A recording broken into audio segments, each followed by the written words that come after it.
25 ივნისს მრავალშვილიან დედათა ანსამბლ იავნანას კონცერტი გაიმართა. ღონისძიებას საპატრიარქოს ახალგაზრდულმა ცენტრმა უმასპინძლა. კონცერტზე საგალობლები და სხვადასხვა მუსიკალური ნომერი შესრულდა. ღონისძიებას პარლამენტის წევრი ვლადიმერ ბოჟაძე, საქართველოს საპატრიარქოსთან არსებული ჩოხოსანთა საზოგადოების თავმჯდომარის მოადგილე ზვიად ცეხნიაშვილი და სხვადასხვა სფეროს წარმომადგენლები ესწრებოდნენ. კონცერტში მონაწილეობა მიიღეს ანსამბლ მარულას წევრებმა. საპატრიარქოს ახალგაზრდულ ცენტრში შეკრებილები ანსამბლ იავნანას დაარსების მნიშვნელობაზე საუბრობდნენ. მქონდა პატივი საქართველოს პარლამენტის განათლების კომიტეტის სახელით დავსწრებოდი მრავალშვილიანი დედების ანსამბლი იავნანას საანგარიშო კონცერტი. ძალიან მნიშვნელოვანია ჩვენ შევინარჩუნოთ ჩვენი ეროვნული ღირებულებები, ჩვენი ქრისტიანული ტრადიციები და ძალიან მნიშვნელოვანია, როცა მრავალშვილიანი დედები ახერხებენ ამ დიდ ტვირთან ერთად ამავდროულად შექმნან ანსამბლი ეროვნული სამოსით, ეროვნული საკრავებით, ეროვნული სიმღერებით და საკუთარ შვილებსაც და სხვის შვილებსაც მიცენ მაგალითი ქართველობის და ქრისტიანობის. მინდა კიდევ ერთხელ მადლობა გადაუხადო და ბევრი წარმატებები ვუსურვოთ ჩვენს ძვირფას ანსამბლს და ჩვენს ძვირფას ქალბატონებს.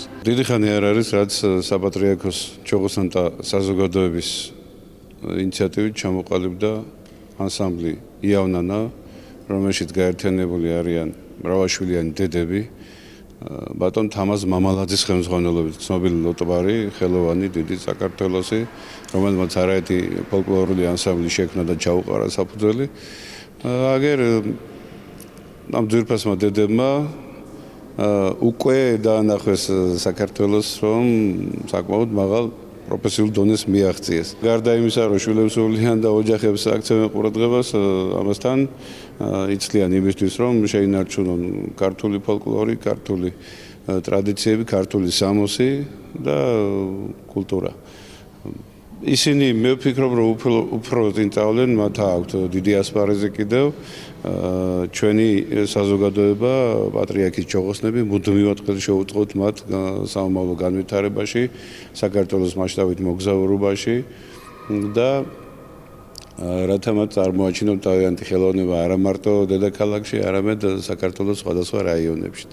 მადლობა მინდა გადაუხადო უშუალოდ ჩვენს ძვირფას პატრიარქს უწმიდეს შიოს მათ ეზრუნვისთვის და მადლობა მინდა გადაუხადო მეუფე სტეფანეს, რომელიც ყოველთვის გვითმობს ხოლმე ახალგაზრდულ ცენტრს მსგავსი ანსამბლებისთვის და მათი, ასე ვთქვათ, საქმიანობისთვის. ჩვენი ანსამბლის ჩამოყალიბების იდეა ეკუთვნის ჩვენი ანსამბლის ერთ-ერთ წევრს, ეკა მარშანდიას და მისი დახმარებით, მისი ინიციატივით, მის თანადგომით და ჩოხოსნების და საპატრიარქოს თანადგომით განხორციელდა ეს იდეა, რომელიც მართლა უნიკალურია და მე მგონი, რომ საქართველოში ამის ანალოგი არ მოიძებნება. წარმოიდგინეთ 14 დედა საქართველოს 70 შვილს უსწნის. მიუხედავად ამის ძალიან დაკავებული რეჟიმისა, რომელიც მოგეხსენებათ ახლა მრავალშვილიანი დედების როგორ აქვთ დრო განაწილებული თითოეული წუთი, ახერხებენ მოდიან რეპეტიციებზე და ცდილობენ, რომ თავიანთი ოცნებები დაიკმაყოფილონ. თვითონ მითხრეს, რომ ეს ჩვენი ოცნება იყო ოდესმე სცენაზე გასვლა და სცენაზე სიმღერაოდა. მადლობლები არიან ღმერთის, რომ მიეცათ ამის საშუალება, დღეს გამოსულიყვნენ და ასე ლამაზად წარსდგარიყვნენ ჩვენი მაყურებლის წინაშე.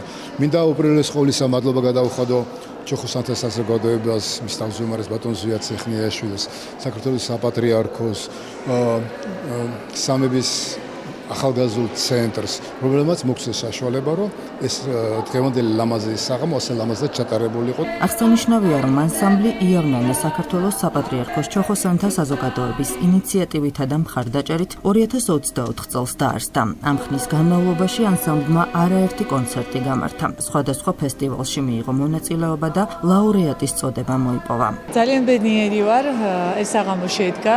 იყო ჩვენი 2 წლის თავი, აღვნიშნეთ ანსამბლმა იავნანამ. დადებითი ემოციებით ვარ სავსე, ძალიან ბედნიერი ვარ და მადლობას ვწირა ღმერთს, რომ ღირსი გავხდით, რომ აი ამ დარბაზში მრავალშვილიანი დედები ესეთი სასიამოვნო სიმღერებით წარდგენილი ყავთ. მე ვარ 7 შვილის დედა და ჩვენმა დედებმა უნდა საქართველოში უნდა იბედნიერონ, იხარონ, რომ შვილებიც აი ესეთი სიხარულით სავსეები იყვნენ. ჩვენი მესიჯია სრულიად საქართველოსთვის და ჩვენი მოსახლეობისთვის, რომ მრავალშვილიანი დედები ეს არის სიძლიერე, ეს არიან დედები, რომლებთაც ჭირდებათ გვერდში დგომა აუცილებლად. საკმაოდ დგას დემოგრაფიული პრობლემა ჩვენს ქვეყანაში და აქედან გამომდინარე გვინდოდა, რომ ჩვენი პატარა სიტყვა გვეთქვა როგორც დედებს, რომლებსაც 70 ღირსეული შვილის აღმზრდელები არიან.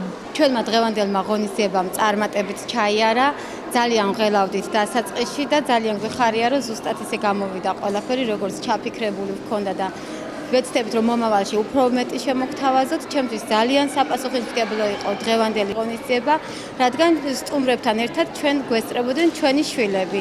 შევეცადეთ, რომ ერთი ნომრით გაგველამაზებინა ეს ლამაზი სოლო კონცერტი კიდევ უფრო და ვფიქრობთ, რომ გამოგვივიდა, ვფიქრობთ, რომ შედგა და ვფიქრობთ, რომ კიდევ წინ უამრავი ლამაზი ღონისძიება გველოდება იავნანას სახით. შეგახსენებთ, რომ ანსამბლი იავნანა 14 წევრისგან შედგება. ანსამბლის მიზანია საზოგადოებას დაანახოს, რაოდენ მწვავედ დგას დღეს საქართველოში დემოგრაფიული პრობლემა.